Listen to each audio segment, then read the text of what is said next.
While we're in a subscriber battle with all of the NFL channels here at Chat Sports, I wanted to bring in a subscriber battle between just two channels here. Patriots Today and the Commanders Report. We are that close to passing the Commanders Report in the month-long subscriber battle. I need your help right now. Go on ahead, hit that sub button for me if you guys have not already.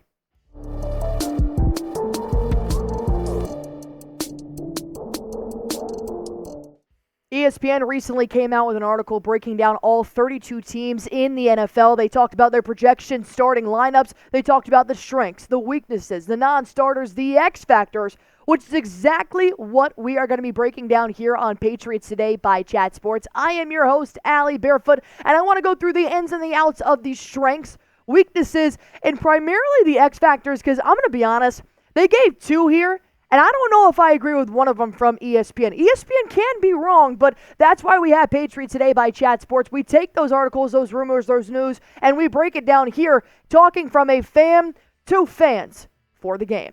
Let's break down the top 10, shall we? ESPN's top 10 rosters ahead of NFL training camps and ahead of the regular season. Of course, San Francisco 49ers and the Kansas City Chiefs are going to be number 1 and number 2, the former Super Bowl contenders from last year. Then you got the Ravens, added a couple of players to their roster, including my favorite NFL player of all time, Derrick Henry. The New York Jets. What the hell? The New York Jets at number 4 before Aaron Rodgers has played 4 snaps for this team because he tore his Achilles last year. The Detroit Lions, which I do like them at number 5. The Cowboys, same with the 6. Then you're going to move on to the Buffalo Bills. Philadelphia Eagles at number 10 actually was pretty surprising to me. I thought they'd be at least in that 6 through 9 area. But here's where the Patriots start to come in, right? We go to the bottom 10. I know it sucks, but we're actually not the worst. The New York Giants are going to be the worst here. Then the Broncos, Commanders, Panthers, Cardinals. And then you got your New England Patriots right there at number 27, just slightly behind the Raiders and the Tennessee Titans. I know the Titans have a lot going on right now. Will Levis. They've got the Las Vegas Raiders who just got Gardner Minshew. And then, of course, the Patriots just drafted Drake Maye. So there's a lot of moving parts here between 23 and 27. So I'm not mad at the position. I know that there's not a lot to go off of because you're just completely creating a new franchise here from head coach to your third running back in the depth chart. So let's go ahead and break down the biggest strength that ESPN sees for the New England Patriots. It's actually going to be the safeties, which, believe it or not, I thought it was possibly going to be our running back room, but no, we're looking at the safeties in the secondary. You got Duggar and you got Peppers. Let's talk about it here. Here's what Mike Clay had to say on the Patriots' strength. Jabrill Peppers was called on to play an expanded role last season, and the move paid off. The former first-round pick handled a career-high 913 snaps and was PFF's 5th highest-graded safety. He's back in 2024, as is Kyle Duggar, who posted career-high marks and snaps 1,069, very nice, tackles 107, and sacks 1.5 last year. Duggar is 9th in the league in interceptions, 9 over the past 3 seasons. The team will expect more from the 2023 third-rounder Martin Mapu this season.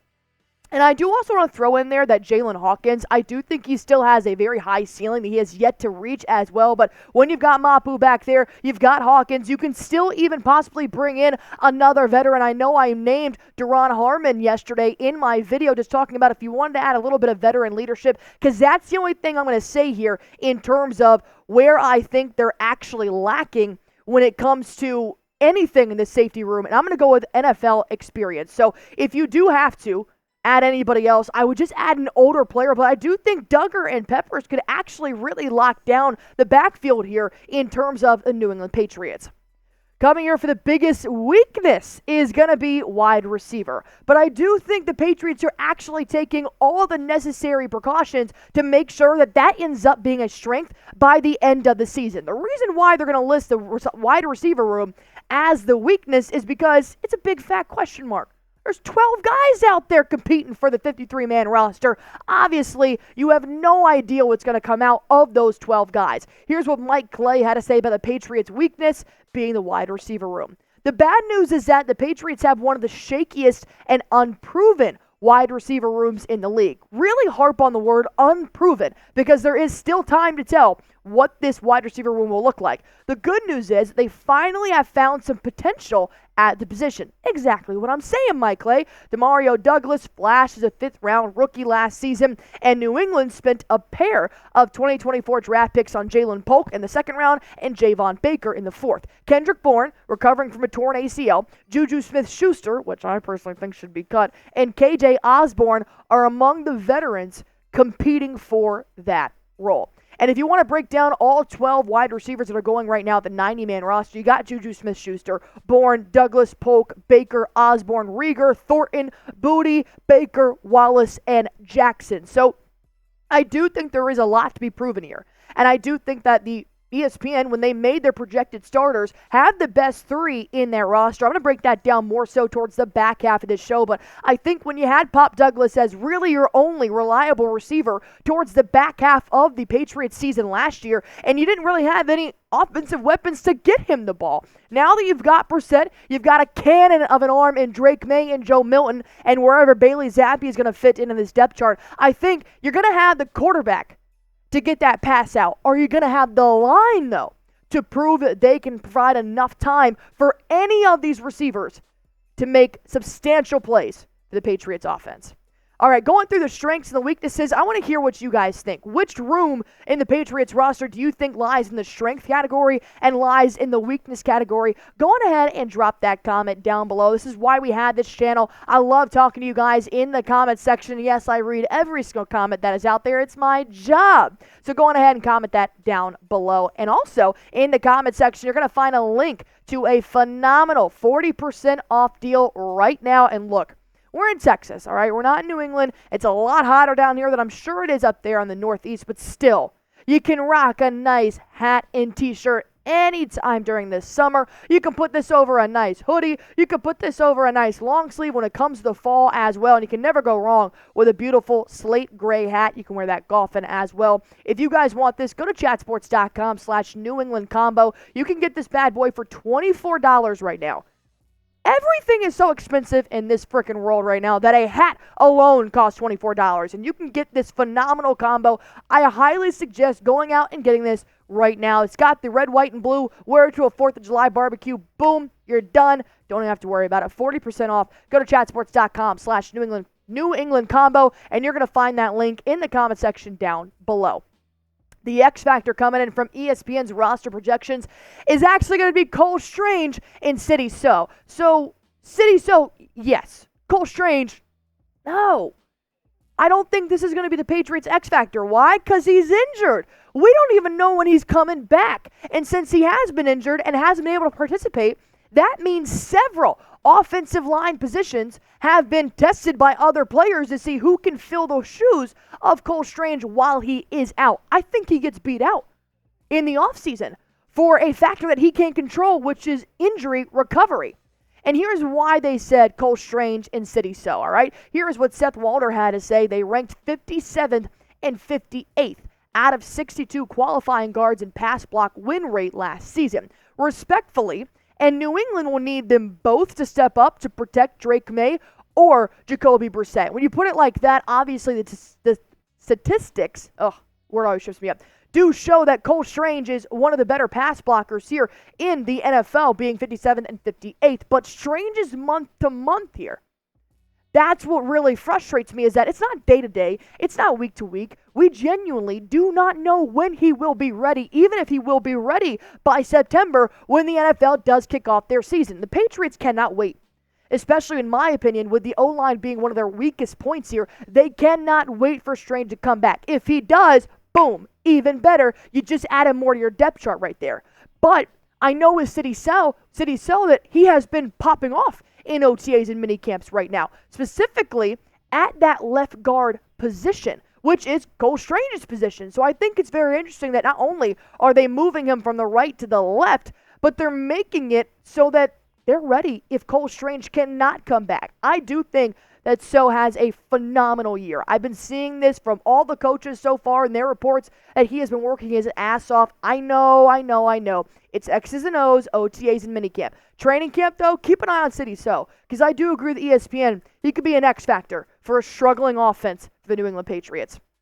All right, and then a non-starter to know KJ Osborne, which is pretty interesting because we have seen him. He just hasn't played for the New England Patriots yet.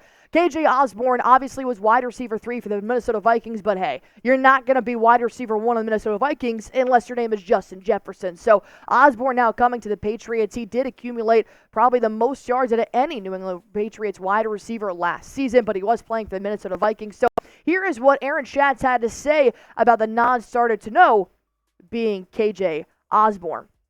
The Patriots receiving room is a bit of a mess. So you can expect some run for this former Vikings slot receiver and fifth-year veteran. His receiving DVOA has dropped a bit in each of his NFL seasons, and the ESPN receiver tracking metrics had him close to the bottom of the league in catch score last year. If he can't hold on to the ball, he won't be doing Maye or Brissett any favor. So we're not looking for a starter here. You're more so just adding Osborne to be possibly in the depth chart of these 3 wide receivers that Drake Maye or Jacoby Brissett can end up going to in the near future. But ESPN also broke down their projected starters at each position for the Patriots before training camp. They actually have Drake Maye at QB1. And I've been talking to my boyfriend about this a lot as well, and even my family members that are living up in Boston right now. I do think Drake Maye takes the QB1 spot during training camp. I think that's where he genuinely shines and takes over ahead of Jacoby Brissett. He could start week 1. He could start week 5. He could start week 13. But ESPN says it's going to be QB1. Ramondre Stevenson, obviously RB1 to sign a 4-year contract extension. Then we go into the resources that Drake Maye is going to be able to have. Demario Douglas. Pop Douglas, I love this. Bourne, actually, being the wide receiver 2 in this situation. We know he tore his ACL last year. He's got nothing but room to improve from last year's injury. And then Jalen Polk, you knew he was going to be somewhere in this wide receiver 1 to wide receiver 3. He was the first draft pick for the Patriots after Drake Maye, so they wanted to get him an immediate resource to be able to hit time and time again on this field coming up this fall. Hunter Henry and Austin Hooper as the tight ends, and then we move to the offensive line. So they do have Cole Strange playing at left guard, despite him being right now month to month from Gerard Mayo, and they do still have Sidy So here at right guard. David Andrews, obviously, at your center. They got a core 4 at the left tackle, which I don't mind at all, and then Onwenu at right tackle. But here's what the offensive line has been running with so far in the NFL OTAs and minicamp. Can you guys tell me? I just talked about the Boston Celtics winning the NBA championship. All right, a core 4 at left tackle and Onwenu at right tackle. I'm still intrigued to see if they're going to move Onwenu to right guard and move up Wallace to that tackle position. They're actually running Nick Leverett at right guard with Sidy So at left. This is where he starts to jump Cole Strange, in my opinion, in the depth chart, because Sidy So is bound to have a breakout year, and Cole Strange does not have any reps because he's still recovering, which is why I do think if you move Onwenu inside and move up Wallace to that tackle, let the rookie show what he can do, you might have found your perfect fit, but they're going to keep working this out through training camp. Let's go to the defensive side of the ball. Christian Barmore at your D tackle. Devon Godchild at your D tackle as well. You got Judon, Jennings, and White going to be running your edge here towards that secondary. And I do think this has been set in stone. This is going to be phenomenal. I still think this is a top 5 defense in the league. But let's go see what the the linebackers will be doing here. Jawan Bentley, and you got Jelani as well. This is going to be pretty much set in stone. This has been the depth chart for a while now. But I'm really intrigued to see who's going to be opposite of Christian Gonzalez when it comes to that secondary, because you got to remember, he only played a certain amount of games last year before he got injured, and I know Alex Austin has been going nutty right behind Christian Gonzalez, so I think that's going to be a good 1-2 punch in terms of switching them in and out. But they do have Jonathan Jones, running opposite of Christian Gonzalez. We know that both Jones here are going to be recovering from an injury, so I think these 3 have yet to see their true potential and what they could do here for the Patriots in the backfield because of the unfortunate injury bug that hit all these guys. And then, like the ESPN analyst said, the safeties being a strength for the New England Patriots, you got Duggar and you got Peppers. That is the projected starters for the New England Patriots ahead of 2024 NFL training camp. Rank the Patriots roster in the NFL. Going ahead, 1 through 32, where do you guys think the Patriots do land here on this list? Go ahead and comment that down below. As always, hit that sub button for me if you haven't already. We're in a subscriber battle with the Commanders Report and all the other NFL channels here. Going ahead, do me a solid and hit that sub button.